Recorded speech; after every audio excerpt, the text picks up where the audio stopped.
Assalamualaikum warahmatullahi wabarakatuh. Perkenalkan, nama saya Depi Sri Sundari dari kelas 11 TKJ 1 SMK Bina Nusantara.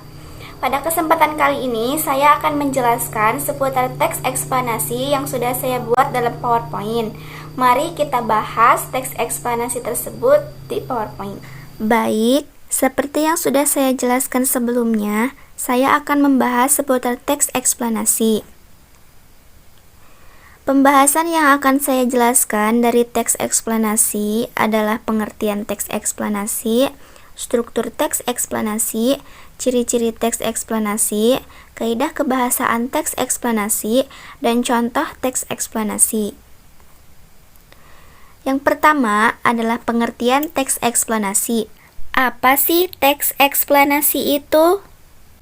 Teks eksplanasi adalah teks yang berisi tentang proses mengapa dan bagaimana suatu peristiwa alam, ilmu pengetahuan, sosial budaya, dan lainnya bisa terjadi.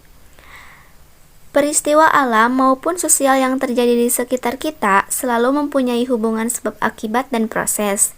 Melalui teks eksplanasi, setiap kejadian yang terjadi di sekitar kita tidak hanya diamati dan dirasakan saja, tetapi juga digunakan sebagai pembelajaran. Yang kedua, ada struktur teks eksplanasi. Teks eksplanasi mempunyai 3 struktur, yaitu yang pertama, pernyataan umum. Berisikan pernyataan umum mengenai atau tentang topik yang akan dijelaskan pada proses-proses terjadinya atau proses keberadaannya. Yang kedua, ada urutan sebab akibat. Fenomena yang disajikan secara urut atau bertahap dari yang paling awal sampai akhir.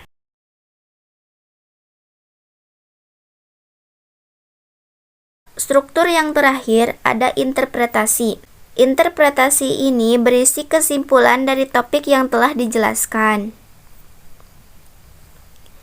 Selanjutnya ada ciri-ciri teks eksplanasi. Ciri yang pertama adalah strukturnya terdiri dari pernyataan umum, urutan sebab akibat, serta interpretasi yang sudah saya jelaskan sebelumnya.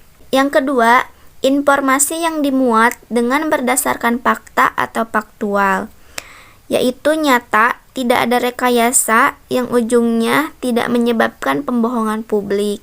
Yang ketiga, faktual tersebut memuat informasi yang sifatnya itu ilmiah atau keilmuan, contohnya seperti sains.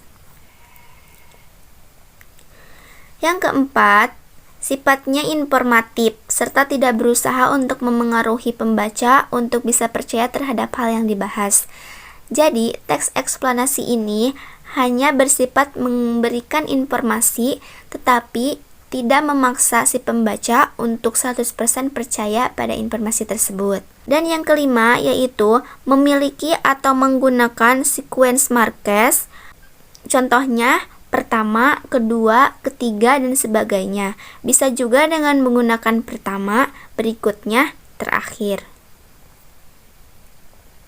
Selanjutnya, kaidah kebahasaan teks eksplanasi. Kaidah kebahasaan teks eksplanasi yang pertama adalah fokus pada hal umum atau generik, bukan berfokus partisipan manusia atau non-human participants. Contohnya tsunami, banjir, gempa bumi, hujan, serta udara. Yang kedua, yaitu dimungkinkan untuk menggunakan istilah ilmiah. Lebih banyak menggunakan verba material serta verba relasional atau kata kerja aktif. Yang ketiga, menggunakan konjungsi waktu dan kausalitas. Contohnya sehingga, pertama, jika, bila, sebelumnya, dan kemudian. Yang keempat, yaitu menggunakan kalimat pasif. Kalimat pasif ini adalah kalimat yang subjeknya dikenai suatu perbuatan atau aktivitas. Predikat kalimat pasif menggunakan imbuhan di, ter, ke, dan kata ganti. Kaidah kebahasaan yang terakhir adalah teks eksplanasi ditulis untuk membuat justifikasi bahwa sesuatu yang diterangkan dengan secara kasual itu benar adanya. Dan yang terakhir ada contoh teks eksplanasi. Di sini saya memilih contoh dari kejadian alam, yaitu gerhana bulan. Mari kita baca bersama-sama. Gerhana bulan merupakan suatu di antara fenomena alam yang sering kita jumpai. Gerhana bulan terjadi saat sebagian atau keseluruhan penampang bulan tertutup oleh bayangan bumi. Hal ini terjadi bila bumi berada di antara matahari dan bulan pada satu garis lurus yang sama sehingga sinar matahari tidak dapat mencapai bulan karena terhalangi oleh bumi. Sebenarnya, pada peristiwa gerhana bulan, seringkali bulan masih dapat terlihat. Hal ini dikarenakan masih adanya sinar matahari yang dibelokkan ke arah bulan oleh atmosfer bumi dan kebanyakan sinar yang dibelokkan ini memiliki spektrum cahaya merah.